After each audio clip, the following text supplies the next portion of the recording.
and welcome to Happy Hour with Maestro Tim. I am Sid, Maestro Tim, and happy Thanksgiving to you. I am joined today by our friends from Theatre Cedar Rapids. Joining me online is Angie Toomsen, Artistic Director, and Katie Hallman, Executive Director. Welcome to you both. Thank you so much for being with me. Hi. Hey. Hi, Maestro. So, Katie, I'm going to start with you, and I'm going to mock you, because I know you have a similar thing called Coffee with Katie. Is that correct?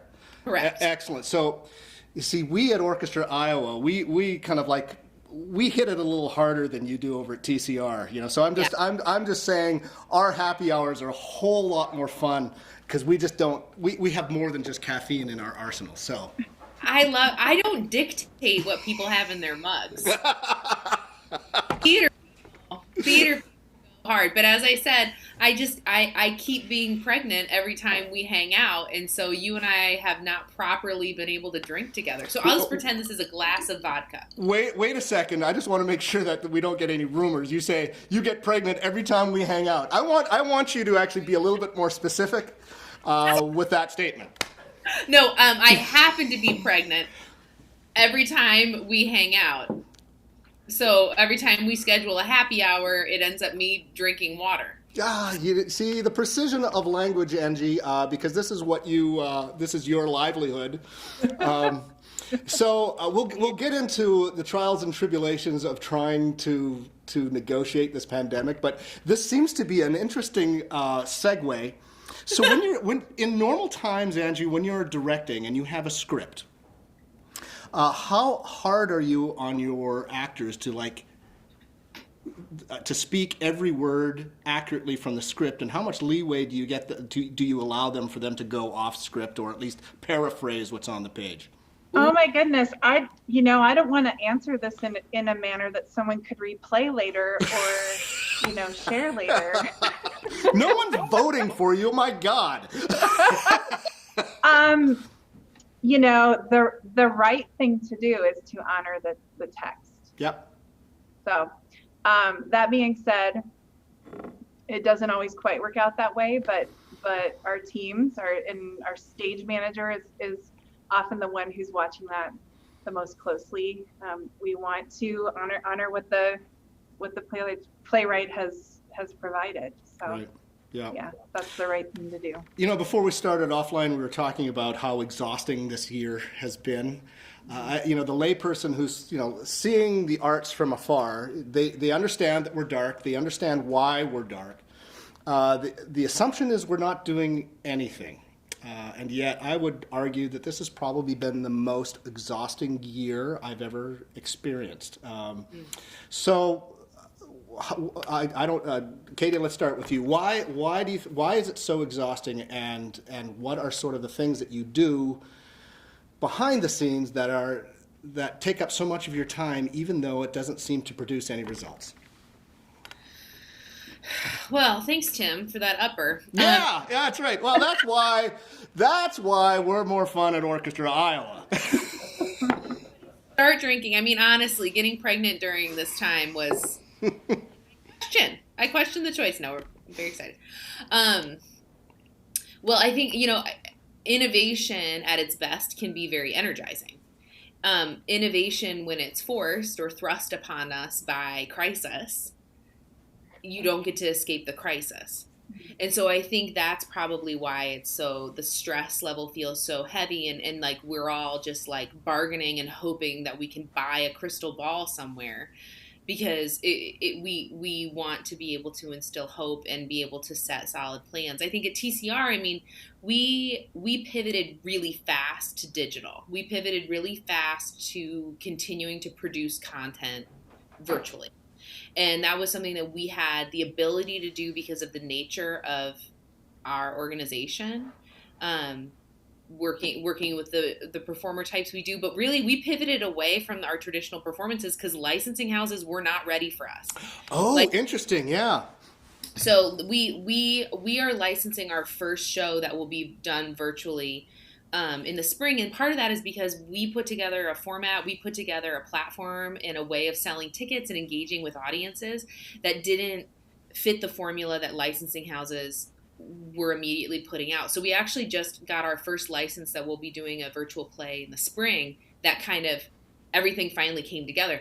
But until then, we've been pursuing and collaborating on original content. Right. Original content and concert type events have been what we've been producing.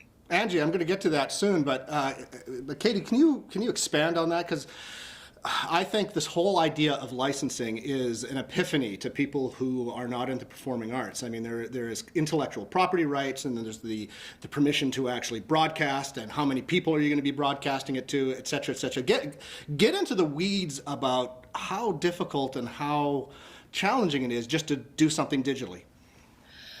Yeah, well, the theater industry hasn't evolved in a century. So the theater industry hasn't had to accommodate very much for the digital world. Like, they've dipped toes in, and so there's always been, you could always kind of record if you got a certain type of right, if it was a certain type of show. But really, they've kind of been like, no, we're theater, we live on the stage, we live in the moment. Protect the live experience. I understand that. And so kind of this shift to virtual, we are in great company across the country of theaters that said, we got to go.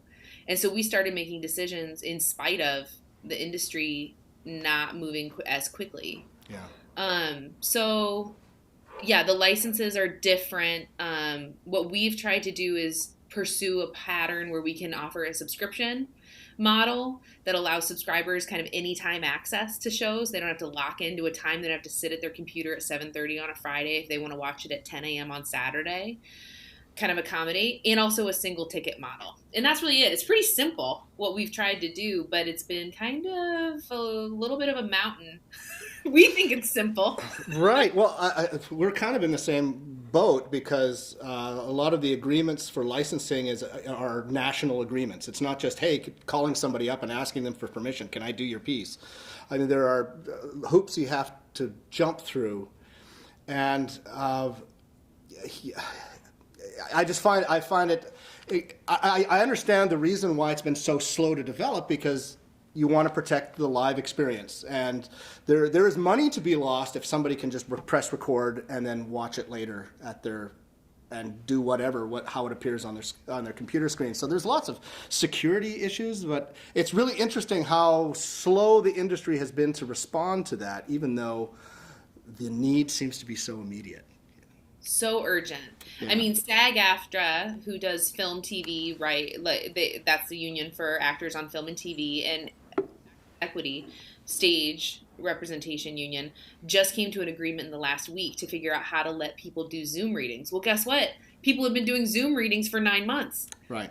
It didn't stop anybody from innovating. And so I think it's like, I think that speaks to the perseverance of our industry and the arts to say, hey, we're going to create art no matter what. We're going to do it the best way we know how. We're going to respect the regulations that we know exist. And if they don't exist yet, we're just going to go forward in good faith. And when they do, we'll play ball. So Angie, there's a lot of parallels between what you and I do. And so for live performance, there's the streaming potential or recording potential of doing something, but there's also what I would call chamber music, where you're looking for short, small ensemble pieces, either monologues or duets, trios, 4 or 5. When you had to kind of scrap your season, were you constantly reading plays and doing research on various smaller ensemble pieces that could lend itself to social distancing on stage? Absolutely, and I continue to do that. And every title that I investigate, there's a thought exercise. How might this work?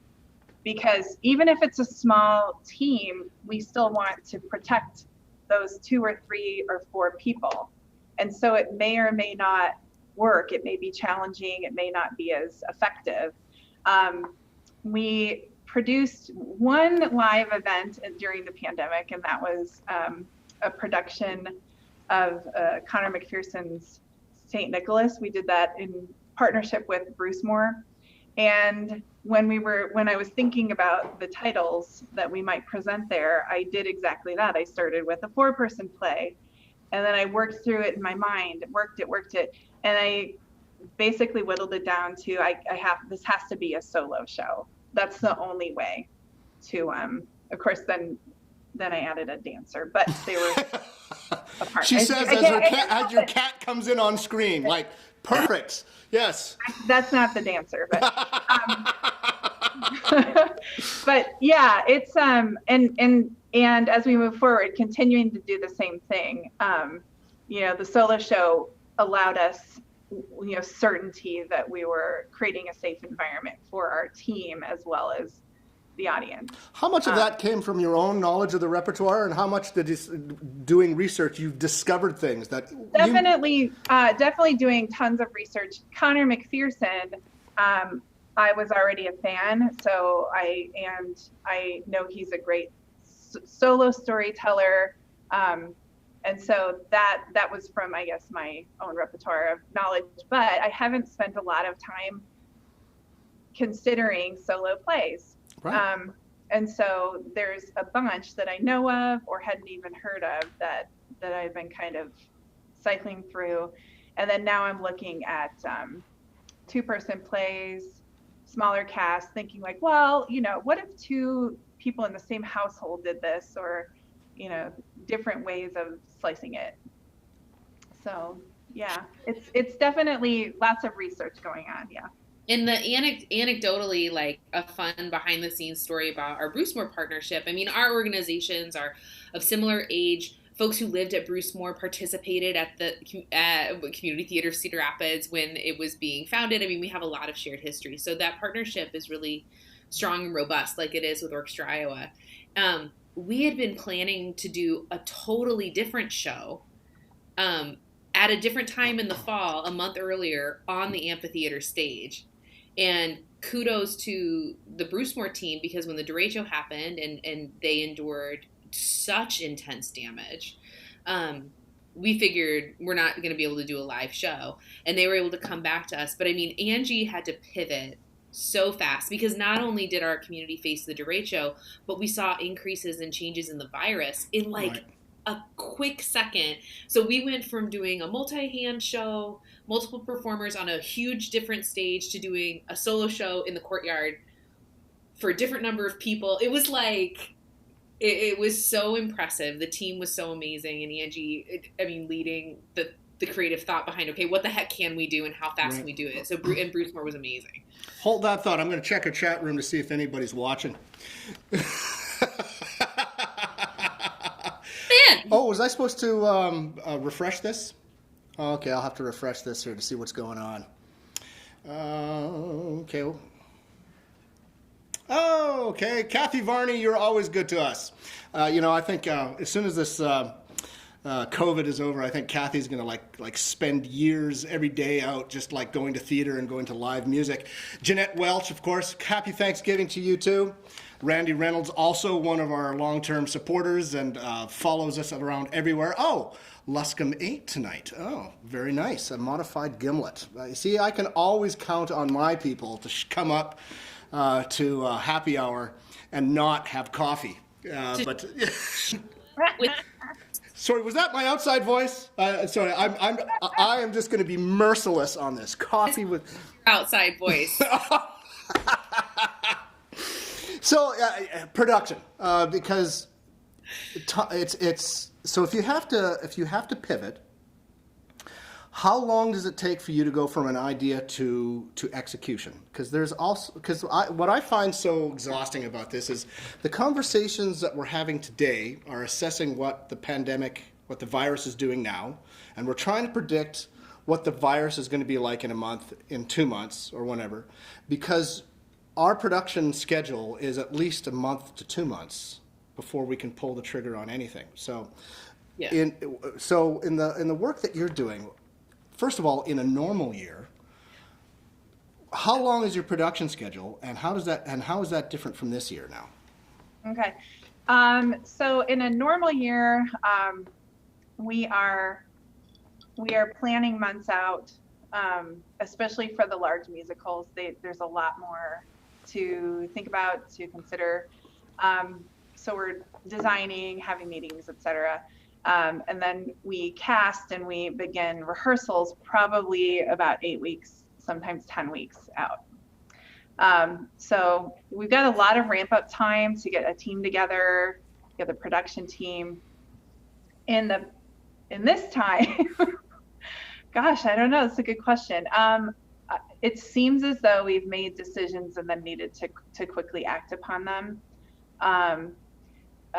For example, the show that we were just talking about at Brucemore, when we made the switch, I believe I texted the actor that I knew I wanted to be in it. Will you do this? Yes, send me the script. Okay, let's start in 2 days. So, texted the designer, oh, we're going to do this instead, and it's going to be in this location. Okay, cool. So that's just, I got a great team and great collaborators, and chose the right collaborators for that. So if it was a brand new person, we wouldn't have all of the shorthand and the ability to quickly be nimble like that. But yeah. Earlier in the conversation, we were talking about readings.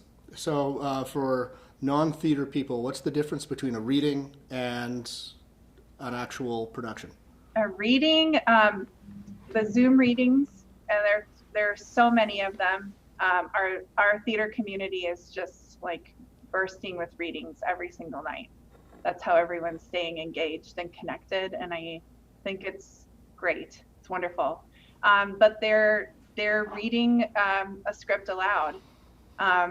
Sometimes there may have been 1 or 2 rehearsals, so they can coordinate on decisions.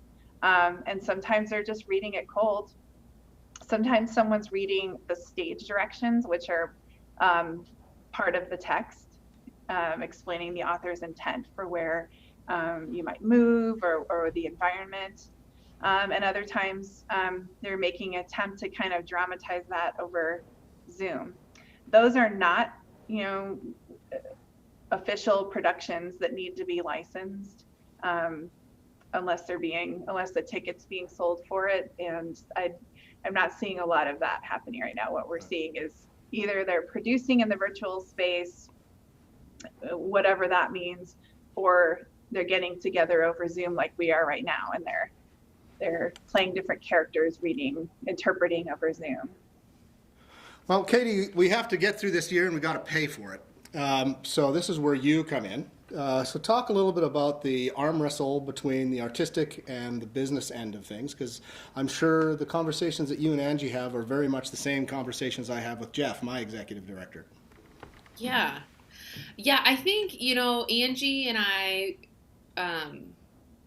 are really like-minded and really in sync in a way that I think, just in my experience in the industry and in the field, I don't think it's necessarily rare, but I'm definitely grateful for the type of partnership we have. I do think it's a little bit rare. I think we've got a special thing.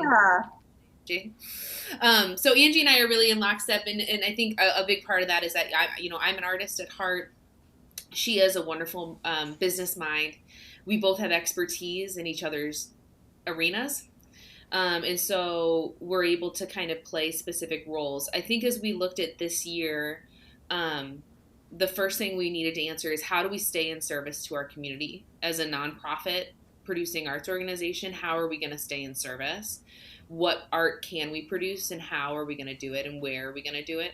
And so then it was really, first we had to decide what it was going to be and how were we going to do it in a sane way, which is kind of like borderline. I don't know. Which is, by the way, harder than it sounds. Yeah, because it's like there is so much, and like you can't eat the mountain. Yeah. So, there was a lot of brainstorming there, and then figuring out how do the dollars and cents work. So I think, for us, while we're one of the largest independent producing theaters in the state, we don't have a massive staff, and we have a full-time staff of 10, and we're down to half our folks have been furloughed since the spring. I'm giving you all this background because I think Angie has a lot of ownership and has to have a lot of ownership over the numbers. So we're always looking at the same information. I'm always looking at the artistic product as her thought partner, and she's always looking at the numbers with me. and we're coming up with what are the reasonable expectations. And I think we're in pretty tight lockstep with our marketing director, our development director, our audience services manager. Everyone's just really pretty like zoned in on the numbers. It's like it's the first thing we talk about in our meetings. But yeah, it's tricky time. This is a tricky, and also I think the hardest thing going into this year, Tim, and what we've been really, knock on wood, knock on whatever. How the heck do you budget for a brand new revenue stream? Right. Like, and we made some assumptions and we had to do our best, and it's making sense. But whoa, that was a leap of faith. Right. I think a lot of people are really surprised that the arts are a business. It's fun to be on stage. It's the creative process of either creating the content or at least realizing the content. It's what I live for. But people don't understand the whole, the machinery that goes behind it to make it all work in a sustainable manner. And that falls on your shoulders. Actually, in a functional organization, it falls on everybody's shoulders. But what surprised you the most about this year, about trying to make the numbers work? Either pleasantly or not so pleasantly. Well, we didn't know how people were going to engage with the virtual content. Mm-hmm. And so what we've done is we've released plans to do at least 3 mini seasons. So we're doing 3-month seasons, a fall, winter, spring. That's what we've announced so far. And we announced kind of what's in them as the time passes. And you can get a subscription to all of them. You can get a subscription to one of them. You can buy single tickets to the individual events.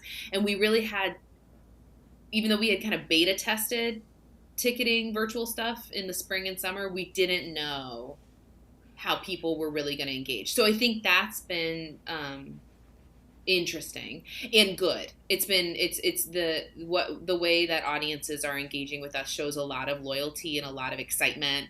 And we're just getting a lot of nice engagement, and we're learning a lot. So like that's gone better than I thought it would. We also did not know, again, we pivoted so fast with Bruce Moore. How we sold tickets changed. Angie was talking about timelines. That thing came together in a week. Like, yeah. Including like getting everything on sale and just like going and selling it out. And that ticket sale strategy was so quick that it went well, but it was, man, we had to go. Yeah. Well, and you never know if it's going to work until the very last moment. And that's why I no longer have a full head of hair. Going on. I think something that's been, again, it's not all sunshine and roses, because if it were, then we'd have our full staff on board and we'd be doing a bunch of, we'd have people in our building. And that's, our hearts hurt right now. Like this is really hard, but that audiences are attending in the numbers that they can, and that donors are showing up as individuals and businesses to sponsor and support the work that we can do. All of that has been really good and encouraging. Right. I'm going to go check our chat room again, and then I'm going to come back and ask about the joys of owning and operating your own building. So let's see who's on deck here. I'm not seeing any. Do I have to hit refresh again? Maybe see what's going on. You're better than me. I don't look at the chat. I can't look at the chat while I do this. Angie in the background. I get so distracted. Tim's giving me ideas, though. I'm gonna say I might start feeding you who's watching. Oh, okay. Hi, welcome. Perfect. I'm hoping that Terry Trimpe actually comes on so we can start talking about him right in front of his face. He's a good friend of mine, and we always have dinner together, and I miss him. I haven't seen him in months. Not much going on here. The problem was when I check our chat room, I'm about 5 minutes behind, and so usually it's only by the time I sign off that I realize that there are like 30 questions that I never got to. So for those of you who are online and are chatting away, give us some of your questions, and I'll come back to you in about another 5 minutes to see what questions we can answer for you. So I bring up this idea about the joys of owning and operating your own building because Ed, who's just behind the camera over here, So we got hit really hard during the derecho. There was a lot of damage, and we're just coming out of that right now. But this afternoon, as we were getting ready for this broadcast, we found out that our basement was leaking, and so we had to get a plumber because something was being backed up. And I remember, if I quote Ed correctly, he said, "I hate this bleeping building." So I'm sure that you have your own trials and tribulations, because I remember once upon a time you had vendors in your building, and then you this is, I think, predates you, Katie. But then you expanded and you have the whole building to yourself. So, dish on some of the benefits and the not so great aspects of running a building. Well, we both have the pleasure and honor, Tim, of living in buildings that opened in 1928. Yep. Our building beat your building by a month in opening. And so that comes with all the mysteries that a building that's almost 100-year-old does.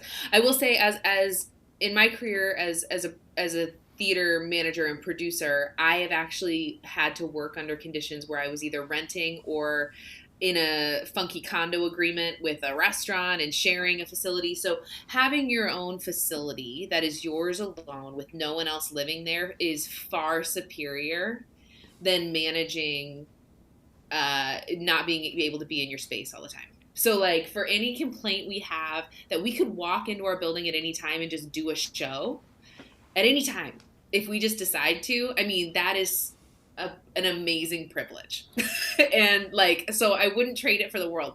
I think that my knowledge of facility management, HVAC systems, boilers, average life expectancies of mechanical equipment is so much higher than I ever wanted it to be.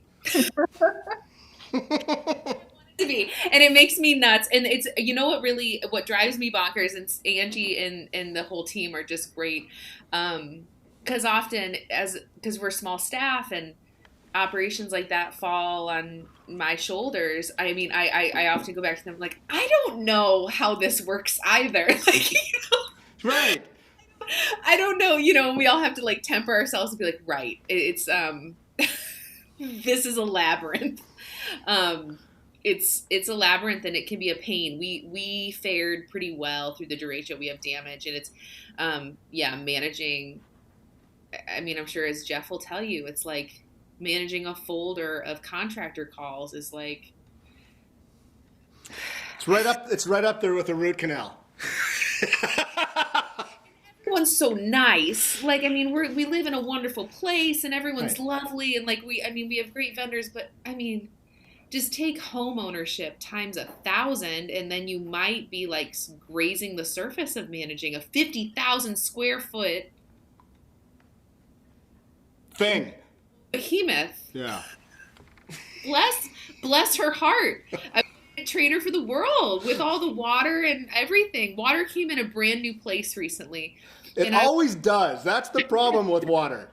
And I was like, we know water wins. Like, I don't need the point to be proven. But I was like, I wasn't even looking at that place. We're dealing with, because water came in a new place, and so we don't have lights in parts of our building right now. And Angie and I were laughing, and it's like, it almost feels like we're in the building. Many of us, we're closed, but we're working in the space. And we're all super spread out because it's just this huge place.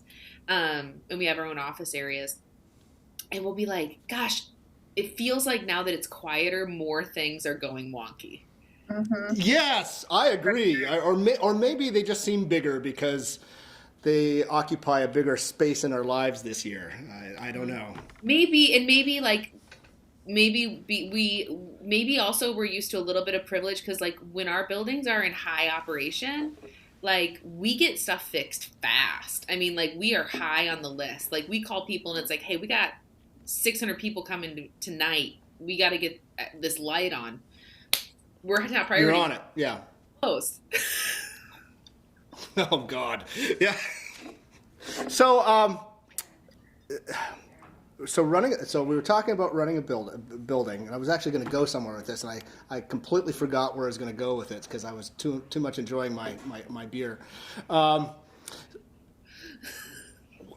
Owning and operating your own business. I know where I was going with this, because during the flood of 2008, and I think in many ways now, I learned that where you play determines what you play. Only now the space happens to be digital. So Angie, it's kind of related to my earlier question about your programming. But as you're doing your research, if you know it's for Bruce Moore, or if it's going to be for TCR Stage, or if it's going to be streamed, or if it's going to be, is it the chicken or the egg? You're gonna choose the piece, or are you going to choose the space first? So the space really comes first, typically, in this new pandemic theater. Right. Though really, in our normal season, we program for spaces as well. But yeah, and we're, like Kitty said, we have been doing original work, or we've been doing agreements with independent playwrights.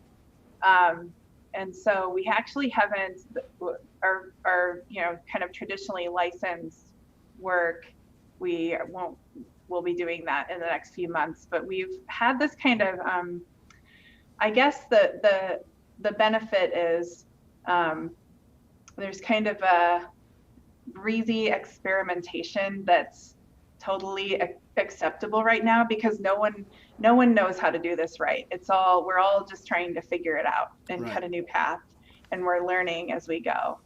And so, it's my inclination and instinct was to lean into the mediums, and instead of considering instead of looking at it like we're doing theater, except we're going to put a camera in front of it, looking at it like it's a completely different thing.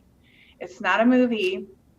It's maybe closer to a movie or TV, but the camera and the point of view, the vantage point, that's all part of the artistry. It's not just recording artistry, because there's no way we can put a camera in front of a play without it, seeming like that's what it is. And I wanted us to do something that was more, more evolved from a production standpoint. And so we engaged with a fabulous videographer, and thought about use of space in a completely different way. So the way we're using our auditorium is the way that we would never use it normally, because, well, for one thing, right now we have platforms built out over seats, kind of floating islands. Right. That we created to socially distance our performers for a couple of the shows.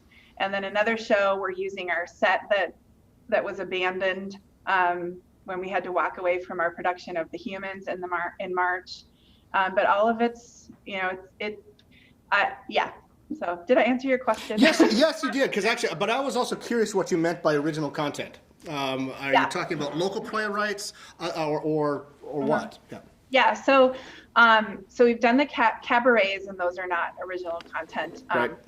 We worked with amazing playwright, stand-up comedian Megan Gogarty, who has a great following in the Iowa City area, Riverside, and nationally as well.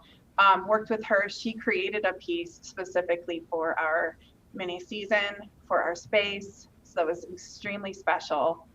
So 100%, premiered, written for our space, premiered digitally. So generating original work there.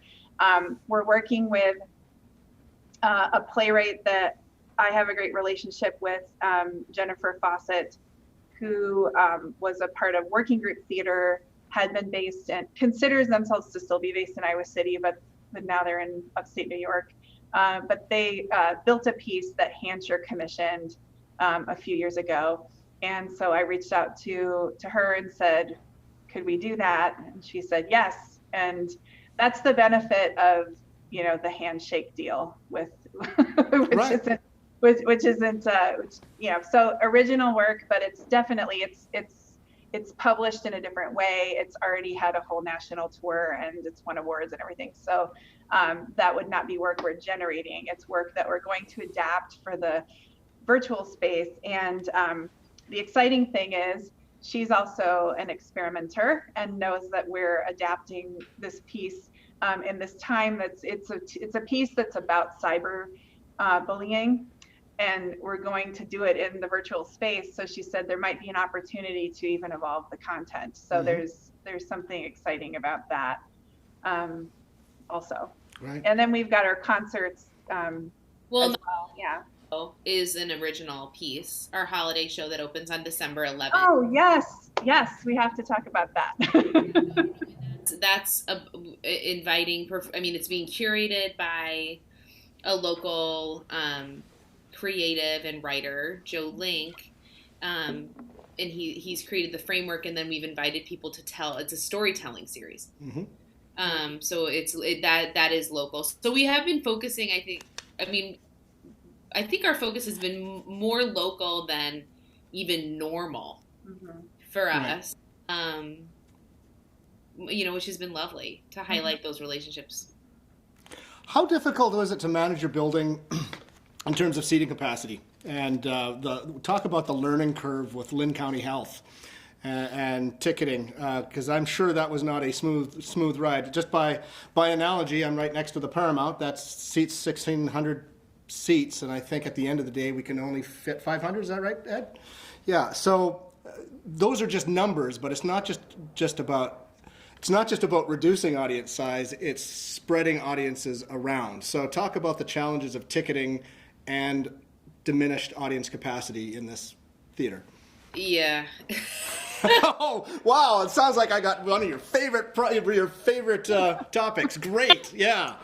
This is one of the reasons we haven't done in-person performances. We haven't done in-person performances because the dollars don't make sense. Right.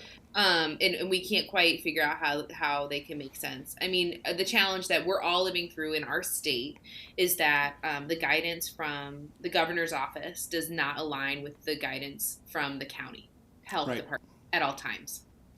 And so I do a venue assessment every month with our board where I monitor various guidances from the governor's office to the CDC to Lynn County Public Health to say, okay, here's what everyone is saying now. And this is kind of like where and how do we want to think about that? How do we want to think about those things and how do they impact ticketing? So when we kind of early on in the spring, when we plotted out what social distance seating would look like in our 550 seat max auditorium, it came in around 80 to 90 possible seats that we could sell. And that's just not enough to pay for production. It's not even close. You're speaking my language. Yes. Come close. I even think the Paramount, and I feel like that, it's like, the number, it keeps shrinking as we keep looking at, is it 25% or is it 6 feet apart? Like, what are we looking at and what's the regulation? And like, it's been really supremely difficult for venues to assess the source of truth and the source of safety. Right.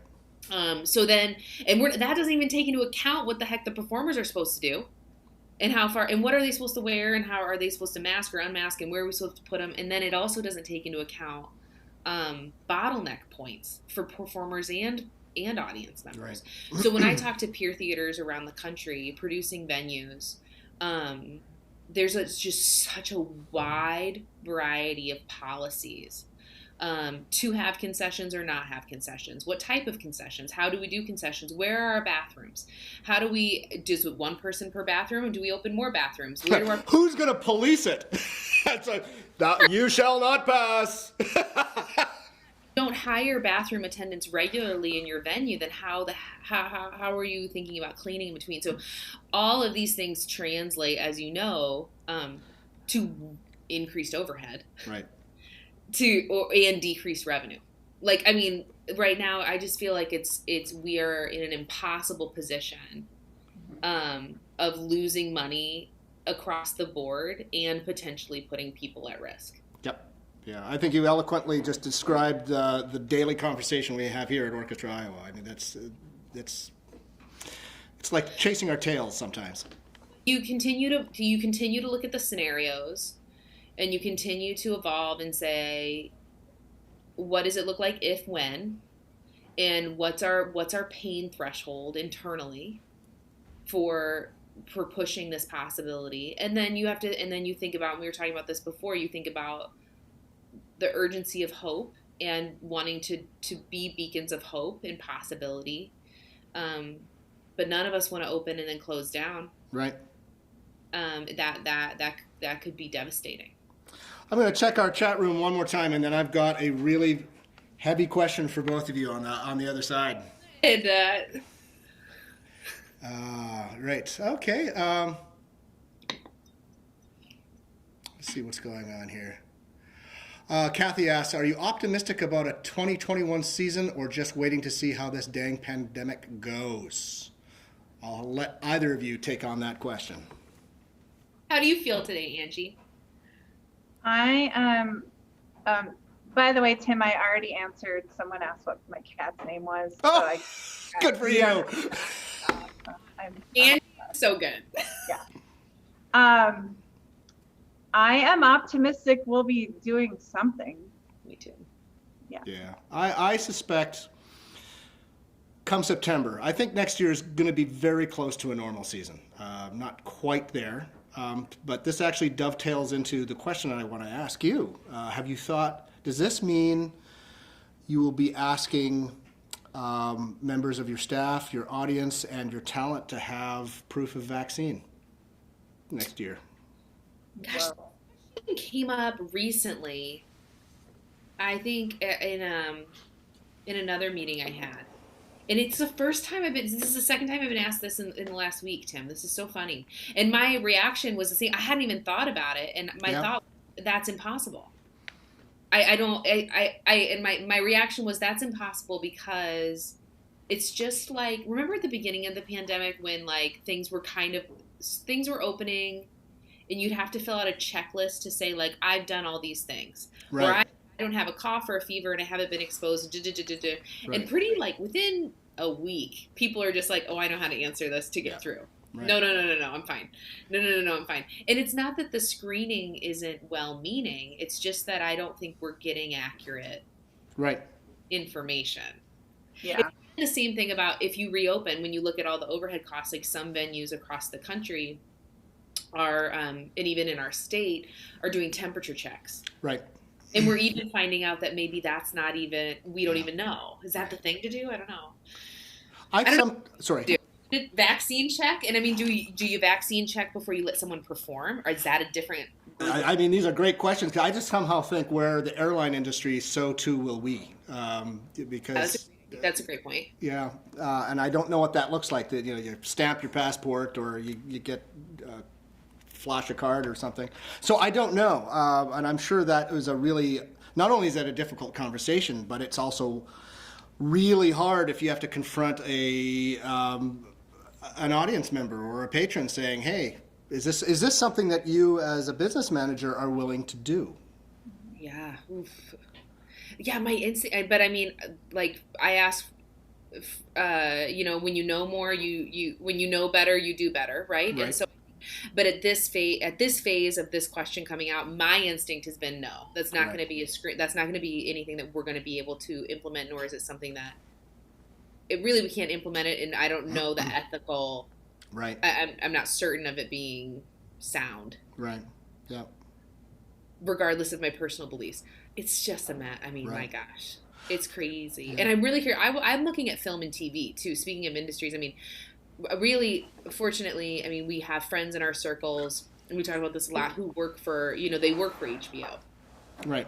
They work for the big money studios, and watching how they're doing pandemic mitigation and like their pandemic mitigation teams. None of us have HBO money, but we're all going to have the trickle down effect of the best practices that are established on the set at HBO. Right. Yep. That's going to be interesting. Yeah. I think the hardest and the most telling moment for us at Orchestra Iowa is of what the months of April, May, and early June look like. Just as the vaccine is starting to to make its way through society? I mean, when is that time where you're safe to make when you're comfortable making a call in terms of health and also in terms of the economics of doing a concert? But I'm pretty confident by the time September rolls around, it'll be a new normal, but it'll be much closer to the normal that we've been accustomed to. I mean, we'll have a lot more artistic freedom, I think. What do you think about that? Well, I keep thinking, and I want Angie to answer the artistic question for sure, and any question. I mean, I don't mean to. No, I wanted to. I mean, using a musical term that we're talking about a lot in our meetings. I think the other question mark is, what's the crescendo period going to be like to get audiences back? Yes, absolutely. Yes. I really think, and what we've planned for conservatively is really like a 2-month warm-up period, like 2 months of doing things that aren't normal for us. Booked in events, concerts, imagining other things we can do to help people feel comfortable attending. Yes. Because this is not flood recovery. This is not reopening with 550 seats filled. Right. This is I think the 550 seats will be filled after, is it 2 months? Is it 4 months of practice? Right. People need to not only feel safe, but also get back into the habit of things. I totally agree with you. I think with there will be some exceptions here and there, but I don't see a complete rush back. It's just going to be like slowly getting off life support. Yeah. And it's our job to help people get there. Right. Yeah. I think does open up some artistic opportunity. Sure does. Yep. For sure. Oh my God. Well, with that, we're running a little late here, so I want to wrap things up. I'm going to check our chat room one last time. How long do we go? Coffee with Katie's an hour, Tim. Oh, yeah, but I'm almost out of it's beer length for me. I'm almost out here because we at Orchestra Iowa, we upgrade from caffeine. I'm not sure if you knew that, or I didn't make that clear throughout this entire broadcast. I'm just being straight with you. No, I appreciate it, and I appreciate you being forthright. Angie, Angie's even drinking coffee. Oh, Angie, you disappoint me. Randy asks, won't masks be required for a long time? I think probably. Like I said, it's not going to be flipping a switch on and off. But I can certainly imagine audience capacities raising, social distances slowly getting closer, masks eventually coming off. I mean, that's a 6-month process probably. So what was this? So just slowly coming off, starting. Slowly slide off. Speaking of which, I've got to brag about my mask fashion here. Are you ready for this? I just got this in the mail yesterday. That's very nice. That's dirty. Isn't that awesome? That's great. Who says masks can't be fashionable or sexy, by the way? So everybody watching, wear your damn mask. Yeah, that's a cool mask. Angie, Katie, thank you so much for being my guest. Hang on afterwards. I want to say goodbye after our closing credits. So here's to you, and here's to a much better 2021. Next week, by the way, my guest will be one of my BFFs, David Amato, who is the music director of the Delaware Symphony. He knows where all the bodies are buried in my personal life, but it'll also be good to compare notes of what orchestras around the country are doing in response to this pandemic. So once again, Katie, Angie, cheers to you, and cheers to our audience, and we'll see you next week. Take us out, Ed.